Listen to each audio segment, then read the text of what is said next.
Vou ler apenas um único versículo que está aí em primeiro livro de Reis, capítulo 18, verso de número 42, que diz assim: Subiu Acabe a comer e a beber. Elias, porém, subiu ao cume do Carmelo e, encurvado para a terra, meteu o rosto entre os joelhos. O profeta Elias foi um profeta de muita coragem. Ele teve a coragem para confrontar os pecados do rei Acabe, que havia se casado com Jezabel, uma mulher idólatra. Ele teve coragem não somente para denunciar os pecados do rei Acabe, quanto confrontar os 450 profetas de Baal no Monte Carmelo. O profeta Elias foi um profeta que teve muita ousadia em fazer a vontade de Deus, em obedecer a palavra de Deus num tempo de apostasia, de frieza espiritual. Ele viveu num tempo muito difícil, um tempo de juízo, havia escassez, e nós vemos em todo momento este homem não relativizando a palavra de Deus.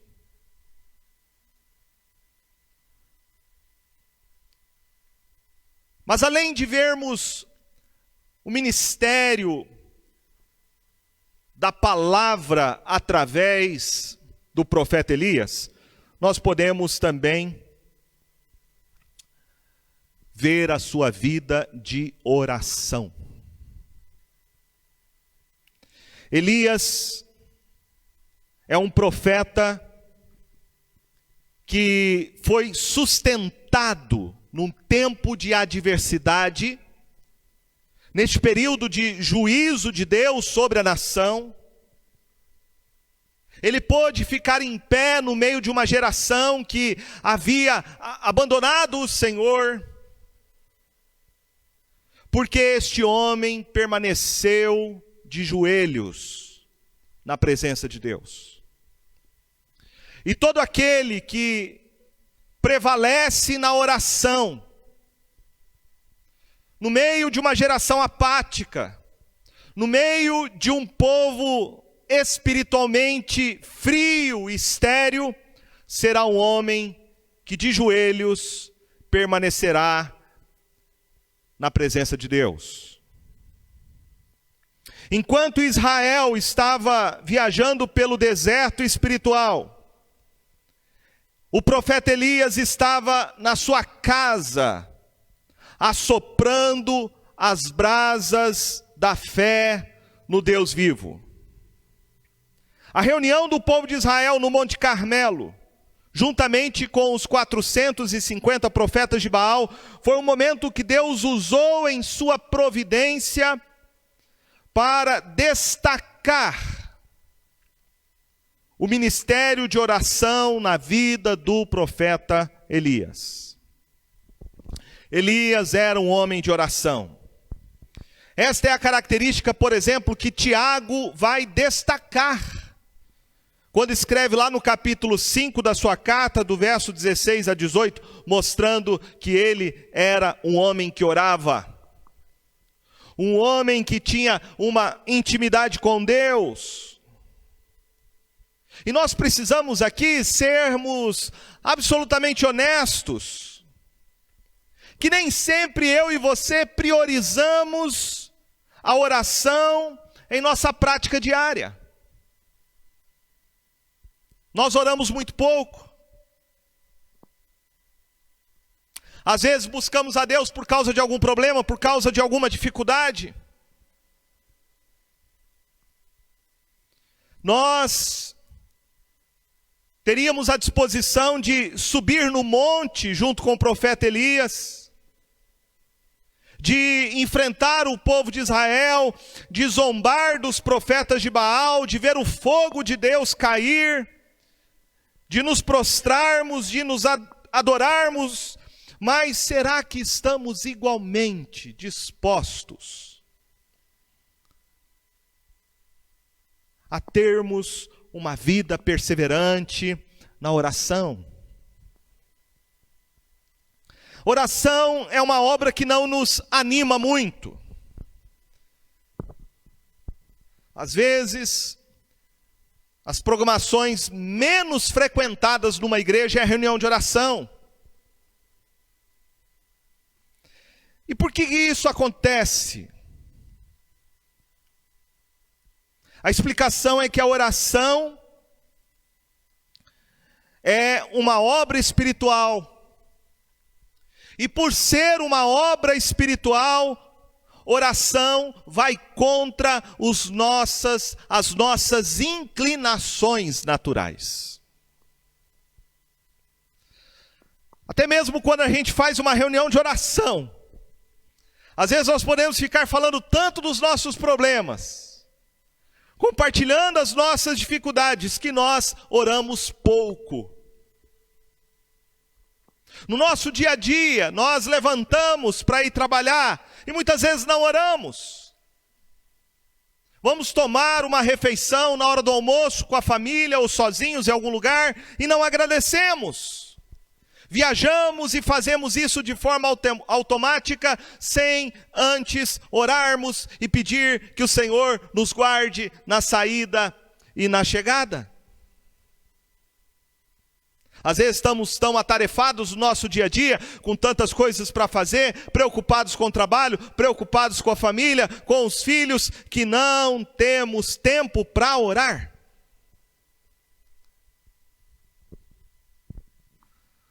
Historiadores dizem que Lutero era um homem de oração. E dizem que este homem orava pelo menos 1 hora por dia. E dizem os historiadores que quando ele estava muito ocupado, que ele tinha muitas coisas para fazer naquele dia, então ele orava 2 horas. O Senhor Jesus certa vez chamou os seus discípulos para orarem com ele no momento mais angustiante do seu ministério, lá no jardim do Getsêmani. E os discípulos dormiram e Jesus os repreende, dizendo: vocês não conseguem vigiar comigo pelo menos 1 hora? Não há outra maneira de nós recebermos a bênção de Deus se nós não formos homens e mulheres de oração. Um dos movimentos que mais enviou missionários da Europa para o mundo foi um movimento que nasceu numa oração, o movimento moraviano. Este movimento que mandou missionários pelo mundo inteiro. Diz que eles começaram uma reunião de oração que nunca acabou. Eles oravam 7 dias da semana, 24 horas por dia, e esta reunião de oração durou cerca de 100 anos. Existem bênçãos de Deus que vêm até nós por meio da oração. E se não há poder de Deus na vida, na adoração, na evangelização, na família, na igreja, numa nação, sem termos uma perseverança na oração. O que vemos aqui em Carmelo foi mais do que um duelo, foi uma reunião de oração, a reunião de oração de um único homem com o seu único Deus vivo e verdadeiro. Eu quero destacar aqui com você nesta noite 5 lições sobre como nós podemos manter a chama da oração acesa. Em primeiro lugar, ore com base num sacrifício pelo pecado. A primeira atitude aqui de Elias para entrar na presença de Deus foi oferecer um sacrifício. Um sacrifício de expiação pelo pecado do povo. Observe algo bem curioso sobre a oração de Elias. No capítulo 18, aí no verso de número 24, diz assim: então invocai o nome de vosso Deus, e eu invocarei o nome do Senhor. E há de ser que o Deus que responder por fogo, esse que é Deus. Veja que Elias ora por fogo. E por quê? Aquele povo precisava de chuva, não de fogo. Deus já havia prometido enviar chuva do céu, não fogo.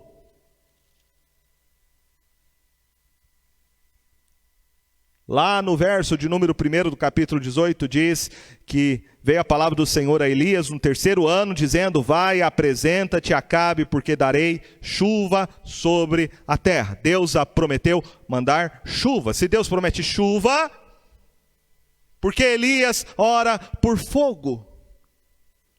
Elias orou pedindo fogo, porque antes do povo poder receber a bênção de Deus, a bênção da chuva, o povo de Israel precisava receber a expiação da sua culpa, do seu pecado.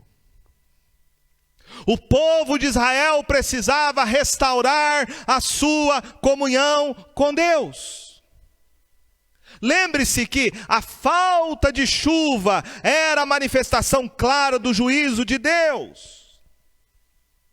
O juízo de Deus contra o pecado de apostasia, o juízo de Deus contra o pecado da idolatria.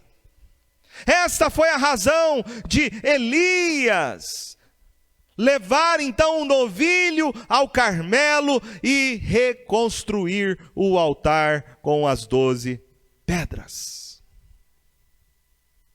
O juízo de Deus somente seria removido por meio de um sacrifício pelo pecado do povo de Israel.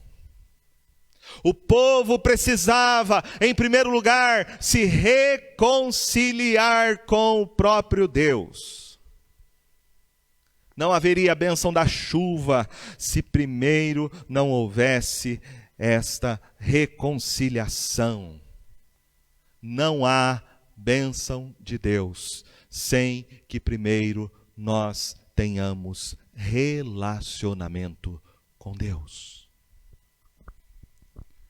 Carmelo é uma ilustração clara do Evangelho. Carmelo é uma ilustração daquilo que Deus fez por nós em Cristo Jesus. O texto de Hebreus, no capítulo de número 9, no verso de número 11 a 14, nos diz assim: quando, porém, veio Cristo como sumo sacerdote dos bens já realizados, mediante o maior e mais perfeito tabernáculo, não feito por mãos, quer dizer, não desta criação, não por meio de sangue de bodes e de bezerros, mas pelo seu próprio sangue, entrou no Santo dos Santos uma vez por todas, tendo obtido eterna redenção. Portanto, se o sangue de bodes e de touros e a cinza de uma novilha, aspergidos sobre os contaminados, os santificam quanto à purificação da carne, muito mais o sangue de Cristo, que pelo Espírito eterno a si mesmo se ofereceu sem mácula a Deus, purificará a nossa consciência de obras mortas para servirmos ao Deus vivo. Verso 22, com efeito, quase todas as coisas, segundo a lei, se purificam com sangue, e sem derramamento de sangue não há remissão de pecados. Em Hebreus capítulo 10, verso 19 diz: tendo, pois, irmãos, intrepidez para entrar no Santo dos Santos pelo sangue de Jesus, pelo novo e vivo caminho que ele nos consagrou pelo véu, isto é, pela sua carne, e tendo grande sacerdote sobre a casa de Deus, aproximemo-nos com sincero coração, em plena certeza de fé, tendo tendo o coração purificado de má consciência e lavado o corpo com água pura. Guardemos firme a confissão da esperança sem vacilar, pois quem fez a promessa é fiel. O Monte Carmelo é nada mais que uma ilustração do que Cristo Jesus fez por nós. Ele é o nosso sacrifício. Ele é aquele que deu sua vida por nós. Ele é aquele que morreu naquela cruz e recebeu o juízo de Deus santo pelo nosso pecado. Mas não somente isso, ele é também o nosso sumo sacerdote. Jesus é tanto a oferta perfeita quanto o sacerdote perfeito. Então no Monte Carmelo nós temos a ilustração do Evangelho. É por meio de Jesus, é por meio do seu sacrifício, do seu sangue derramado, que Deus nos aceita. É por meio de Jesus que os nossos pecados são perdoados. É por meio de Jesus que nós somos reconciliados. E é por meio dele, através dele, por causa dele, que as nossas orações podem ser ouvidas na presença do Deus Santo. Você só pode ter comunhão com esse Deus que é fogo consumidor, por meio, através e por causa de Cristo Jesus. Então esta é a primeira lição que nós aprendemos. Elias orou.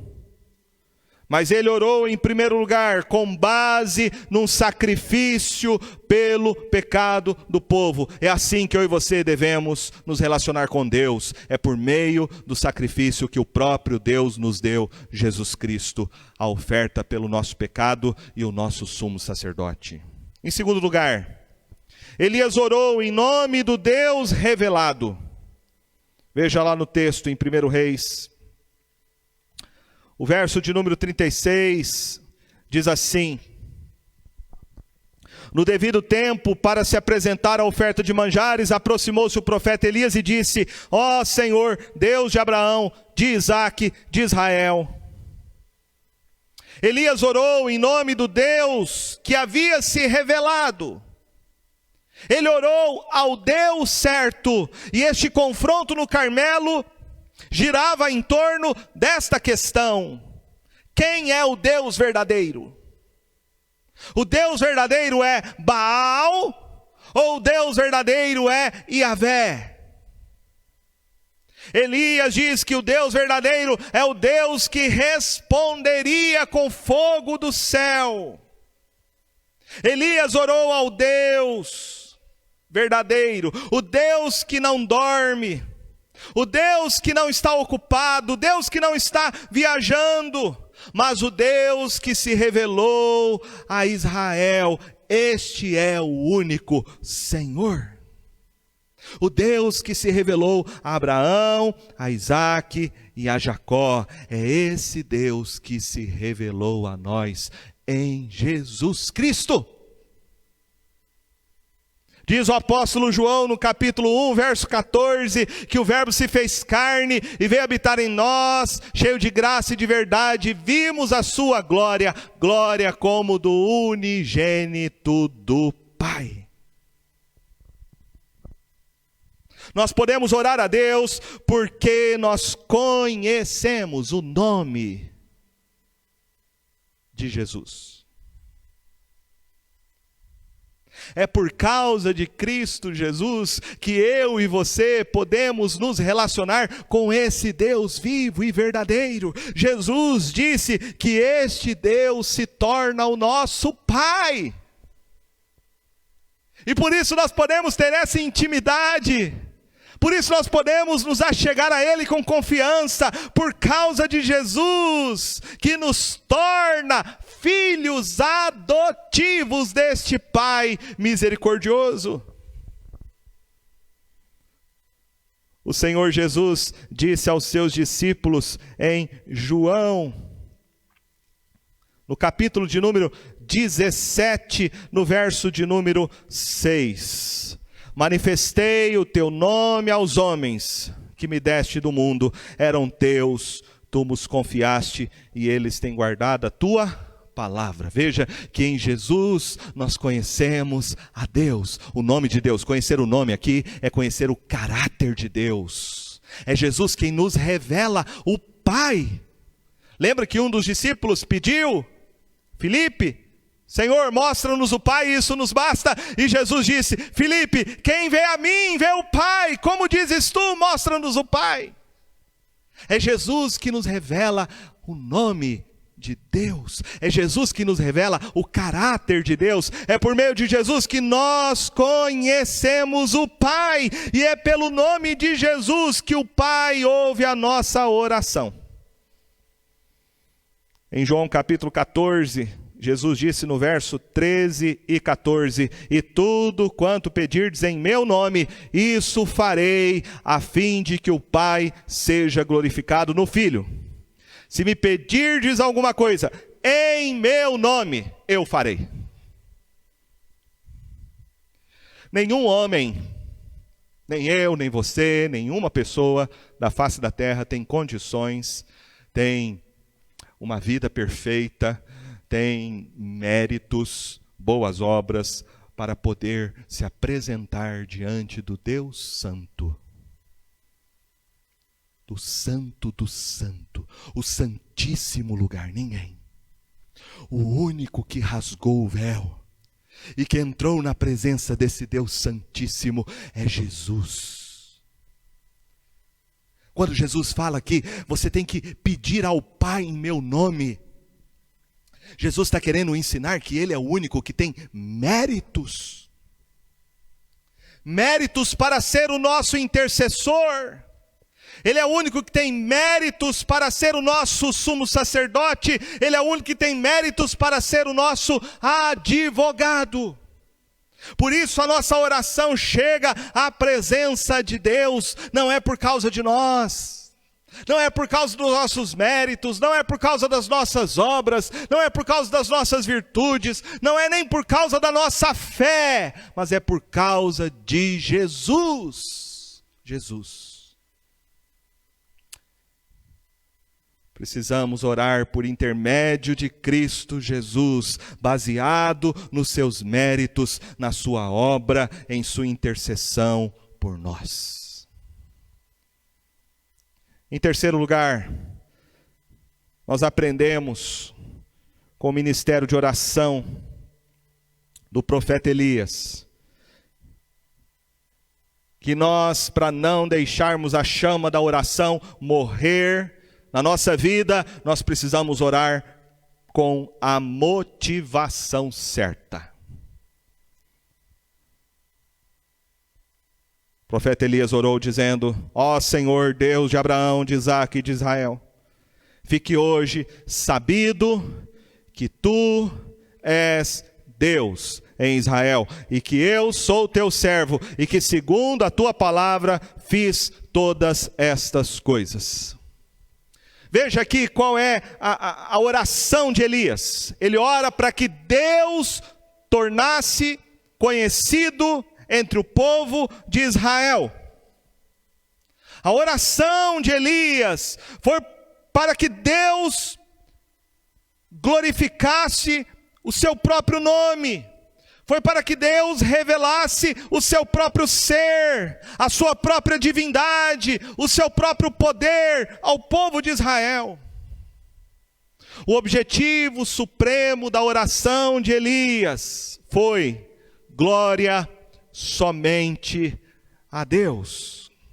Elias orou pelo fim principal do homem, que é glorificar a Deus e ter somente nele o nosso prazer. Este tipo de oração é chamado de oração do reino. É o que Jesus ensinou para a gente na oração do Pai Nosso, lá em Mateus capítulo 6. Quando Jesus diz que quando nós orarmos, nós devemos orar dizendo, Pai nosso que estás no céu, santificado seja o teu nome, Venha a nós o teu reino. Seja feita a tua vontade, assim na terra como no céu. Oração do reino. A igreja deve orar pela vinda do reino de Deus, pela sua expansão. Isto faz a gente parar para avaliar sobre as nossas orações. Porque a maioria das nossas orações são sobre nós mesmos. Nós oramos pelos nossos problemas, oramos pelas nossas preocupações, oramos pelas nossas ansiedades. Nós temos que nos lembrar que a oração é para a glória de Deus. Em primeiro lugar, nós temos que orar em primeiro lugar pelo avanço do reino de Deus. E veja aqui que o profeta Elias faz 2 pedidos específicos dentro deste conceito da oração do reino. 2 coisas. Primeiro, ele ora para que Deus levante pessoas realmente comprometidas com a pregação da palavra de Deus. Ele diz no verso 36... Sabido que tu és Deus em Israel e que eu sou teu servo, e que segundo a tua palavra fiz todas essas coisas. Você pode olhar para isso e achar meio estranho, falar assim, mas espera aí, a oração não é para a glória de Deus? Parece que agora Elias está orando pela sua glória pessoal. Não. Elias orou para que Deus reconhecesse diante dos homens o seu ministério. Elias queria que, mesmo sendo o seu ministério um ministério impopular, ele queria que Deus mostrasse para todos que ele era um profeta enviado da parte de Deus à nação de Israel. Elias aqui não ora pela sua popularidade, não é isso. Mas ele ora pela fidelidade do ministério que ele recebeu de Deus para pregar a sua palavra. Certa vez perguntaram para Charles Spurgeon por que o ministério dele era tão bem sucedido. E Spurgeon respondeu que enquanto ele pregava no porão daquela igreja, havia um grupo de irmãos que oravam por ele. E ele disse, eles são a causa do meu ministério ser bem sucedido. O Senhor Jesus disse, meus irmãos, em Mateus 9:38, rogai, pois, ao Senhor da seara que mande trabalhadores para a sua seara. Oração do reino é nós pedirmos, Senhor, levante homens e mulheres comprometidos em pregar somente a tua palavra. Levante homens e mulheres que sejam realmente boca do Senhor na nossa geração. A oração pelo reino tem um segundo objetivo. Além da oração ser para a glória de Deus levantar homens e mulheres comprometidos para pregar sua palavra, a oração pelo reino é a oração pela conversão de almas.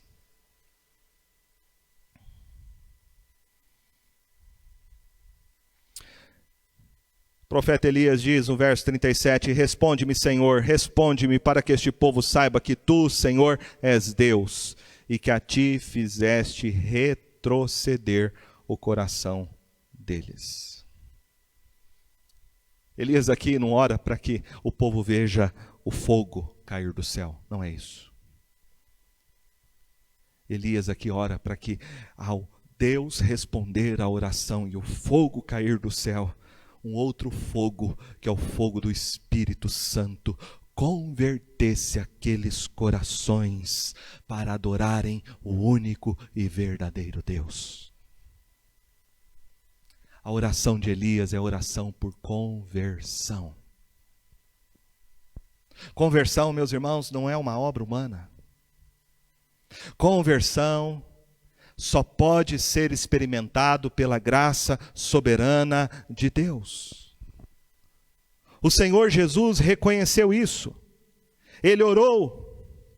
Em Mateus capítulo de número 11, no verso de número 25, Jesus orou da seguinte maneira: por aquele tempo exclamou Jesus, graças te dou, ó Pai, Senhor do céu e da terra, porque ocultaste essas coisas aos sábios e instruídos e as revelastes aos pequeninos. Sim, ó Pai, porque foi assim do teu agrado.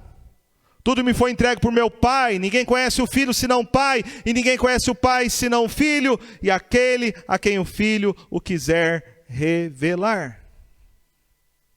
Veja que Jesus compreende que é Deus quem administra a salvação. Deus abre os olhos de algumas pessoas e Deus esconde a sua obra de salvação de outras. Isso é realizado soberanamente pelo Senhor, e o Senhor Jesus sabia muito bem disso. Ele ora ao Pai porque sabe que o Pai é quem administra a obra da redenção no coração dos homens. Esse foi o pedido do apóstolo Paulo, escrevendo em Efésios capítulo de número 6, falando sobre a batalha do cristão, que não é contra a carne ou sangue, mas sim contra os principados e potestades. Ele diz no verso 6, no capítulo 6, verso 18 e 20, com toda oração e súplica, orando em todo tempo no Espírito, e para isto vigiando com toda perseverança e súplica por todos os santos, e também por mim, para que me seja dado no abrir da minha boca a palavra, para com intrepidez fazer conhecido o mistério do Evangelho, pelo qual sou embaixador em cadeias, para que em Cristo eu seja ousado para falar como me cumpre fazê-lo. A oração de batalha espiritual de Paulo aqui não é para amarrar o diabo. A oração de batalha espiritual de Paulo aqui não é decretando vitória. A oração da batalha espiritual de Paulo é para que Deus dê a ele oportunidades e coragem para pregar o Evangelho, para que vidas sejam alcançadas pela pura e simples pregação do Evangelho de Cristo Jesus. Uma igreja fraca na evangelização vai ser uma igreja fraca na oração. Não há nada, meus irmãos, que traga mais glória ao nome do Senhor Jesus do que a sua palavra sendo pregada por homens e mulheres comprometidos e vidas sendo alcançadas e transformadas pelo poder glorioso de Jesus. Em quarto lugar, nós aprendemos com o ministério de oração do profeta Elias que nós devemos orar e orar baseados nas promessas da palavra de Deus. O texto diz no verso 42 que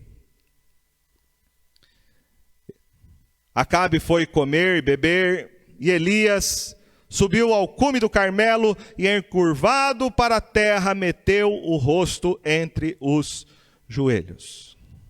Isso aqui mostra a postura do profeta, que é de humilhação, que é de dependência, somente do Senhor. Veja que Elias ora por chuva. Isso parece algo muito estranho, porque Deus já havia falado pelo profeta que ele derramaria chuva sobre a terra. É isso que diz o verso 1, capítulo 18.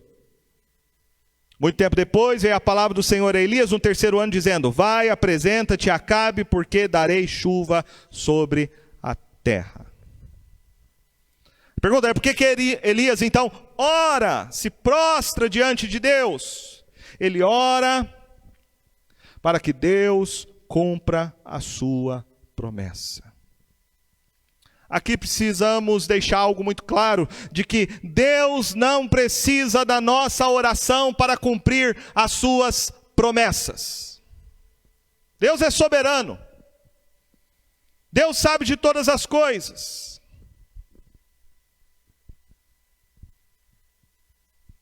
Deus já sabe tudo que vai acontecer na nossa história, na nossa vida. E algumas pessoas então perguntam, se Deus já sabe tudo, por que eu preciso orar?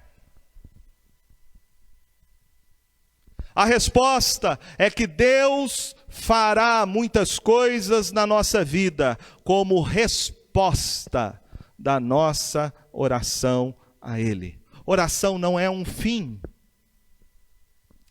Oração é um meio.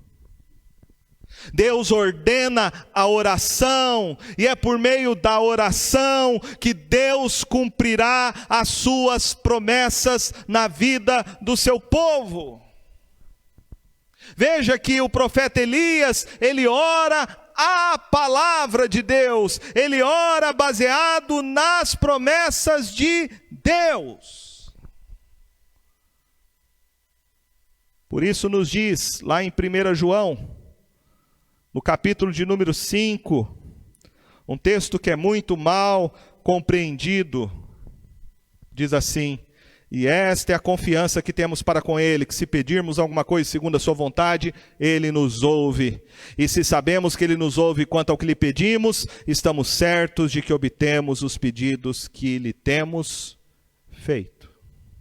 Uma oração eficaz, uma oração que tem 100% de resposta da parte de Deus, não é a oração de muita fé ou pouca fé.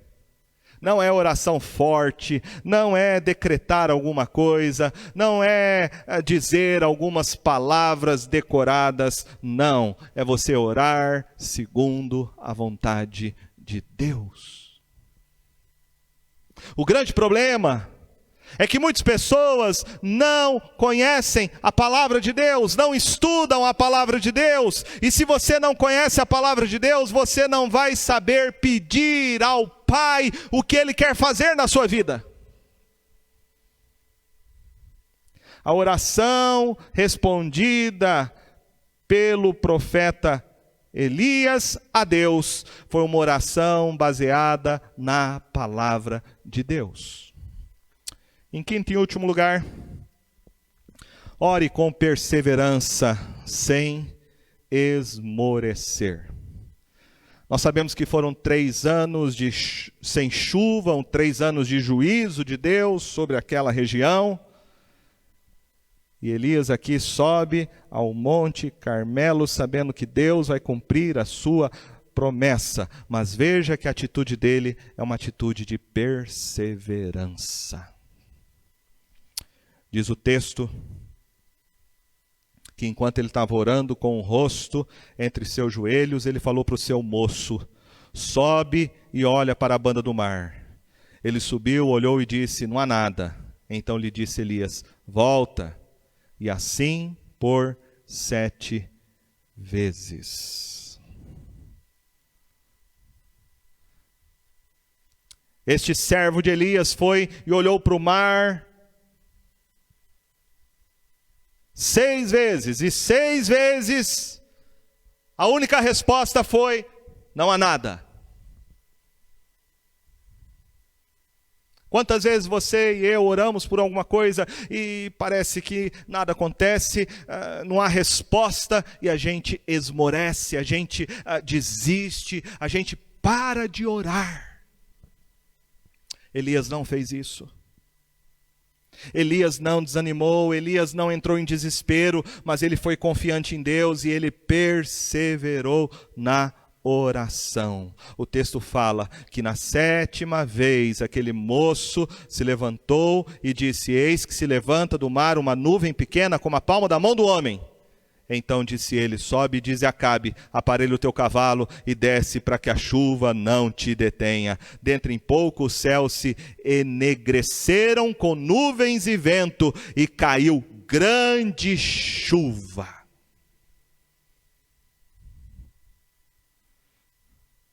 Ah, meus irmãos, Deus responde à oração, mas Deus responde à oração daquele que persevera. Avalia você mesmo nessa noite. Como está a sua vida de oração? Orar é você continuar orando, e continuar orando, e orar, e continuar orando, até que Deus responda a sua oração, e continuar orando. Às vezes nós temos essa experiência de orar, orar e nada acontecer, mas a Escritura diz em 1 Tessalonicenses 5,17 que nós devemos orar sem cessar. Quando Tiago destaca a oração do profeta Elias, lá no capítulo 5, verso 17 e 18, Tiago está destacando não o poder da oração de Elias, mas a sua perseverança em orar. Orar até Deus responder a sua oração. Termino fazendo uma aplicação para nós. Aplicação de como está o fogo da oração na nossa vida. Como está a sua comunhão com Deus? Como eu disse, oração é algo difícil, é uma batalha. Porque orar vai contra a nossa natureza. Orar é antinatural. Oração é um exercício, uma disciplina espiritual. Nós precisamos acender o fogo, a chama da oração e não deixá-la apagar na nossa vida, na nossa casa, na nossa igreja. Cristo Jesus já abriu pela sua morte e ressurreição um novo e vivo caminho. Ele é o nosso mediador, Ele é o nosso sacerdote, Ele é o nosso advogado. Ore em nome apenas e somente no nome de Cristo Jesus. Ore pela glória de Deus, ore pela vontade do reino, ore para que a palavra de Deus seja pregada, para que vidas se convertam e conheçam ao Senhor Jesus como seu Salvador. Ore baseado na palavra de Deus, ore pelas promessas de Deus, e mesmo que você não tenha resposta, continue orando e ore com perseverança. Oração não é sobre quem ora. Oração é sobre a quem nós dirigimos nossas orações. Hoje em dia, a oração está muito voltada para o homem, antropocêntrica. As pessoas falam, olha aquele homem de oração, olha que fé que ele tem, olha só como ele ora. Oração não é sobre nós. Oração é sobre o Deus que nós servimos. Se você orar a esse Deus, o Deus que se revelou a Jesus, a sua oração é ouvida e Deus fará a vontade dele na sua vida. Ore. Acenda o fogo da oração e não deixe essa chama se apagar. Em nome de Jesus. Amém?